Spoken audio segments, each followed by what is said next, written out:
৪৮তম প্রতিষ্ঠাবার্ষিকী উদযাপন উপলক্ষে সান্তাহার পৌর যুবদলের উদ্যোগে আজকের সান্তাহারের যুব সমাজের সর্ববৃহৎ এই আনন্দ শোভাযাত্রা, আজকের এই শোভাযাত্রায় উপস্থিত বাংলাদেশ জাতীয়তাবাদী যুবদল সান্তাহার পৌর কমিটির সংগ্রামী আহ্বায়ক এবং সাবেক সফল ছাত্র নেতা আমার সহযোদ্ধা আলহাজ ওয়াহিদুল ইসলাম আহমেদ, উপস্থিত বাংলাদেশ জাতীয়তাবাদী দল বিএনপির সান্তাহার পৌর কমিটির সম্মানিত সভাপতি, সান্তাহার পৌরসভার বারবার নির্বাচিত সাবেক মেয়র আলহাজ সুফাত হোসেন ভুট্টু ভাই, উপস্থিত সান্তাহার পৌর যুবদল, সান্তাহার পৌর বিএনপি, সান্তাহার পৌর ছাত্রদল, যুবদল, স্বেচ্ছাসেবক দল, শ্রমিক দল, মহিলা দল সহ সকল অঙ্গ সহযোগী সংগঠিত নেতৃবৃন্দ।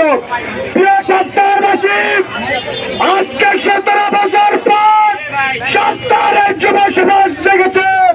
আগামী জাতীয় নির্বাচন যুব সমাজের অধীনে হবে ইনশাআল্লাহ।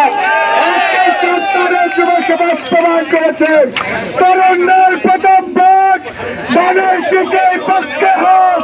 তাই আজকে আপনারা আমার সঙ্গে স্লোগান ধরবেন, এই মার্কা আছে, আগামী দিনের বিজয়ের মার্কা আছে, সেই মার্কা কৃষি কৃষি কৃষি কৃষি।